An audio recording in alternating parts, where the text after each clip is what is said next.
पाणी माणसाच्या जगण्याचा आधार आणि शेतीच्या समृद्धीचा मार्ग. याच पाण्याचं नियोजन करण्यासाठी आणि पुण्यश्लोक अहिल्यादेवी होळकर यांच्या कार्याचा वारसा जपण्यासाठी महाराष्ट्र सज्ज झालंय. राज्याच्या कानाकोपऱ्यात आता जलक्रांतीचा आवाज घुमणार आहे. पाहूयात काय आहे नेमका विशेष व्हिडिओ.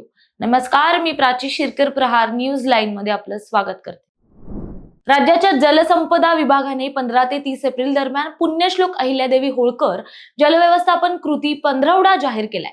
मुख्यमंत्री देवेंद्र फडणवीस आणि जलसंपदा मंत्री राधाकृष्ण विखे पाटील यांच्या पुढाकाराने हा विशेष उपक्रम संपूर्ण महाराष्ट्रात राबवला जाणार आहे. या पंधरवड्यात केवळ भाषण होणार नाहीत, तर प्रत्यक्ष जमिनीवर काम दिसणार आहे. काय आहे या मोहिमेचा खास अजेंडा तेही पाहूयात. तर रखडलेली सिंचनाची कामं पूर्ण करणं, कालव्यांची स्वच्छता करणं आणि शेतकऱ्यांच्या पाण्यासंदर्भातील तक्रारींचं जागीच निवारण करणं. विशेष म्हणजे यंदा जागतिक महिला शेतकरी वर्ष असल्याने या संपूर्ण मोहिमेत महिलांचा सहभाग सर्वात जास्त असणार आहे. नदीतून गाळ काढण्यापासून ते पाणी वापर संस्थांच्या सक्षमीकरणापर्यंत सर्वच आघाड्यावर प्रशासन धावणार आहे. इतकंच नाही तर 25 ते 29 एप्रिल दरम्यान गोदावरी नर्मदा जल दिंडीचं आयोजन करण्यात आलंय.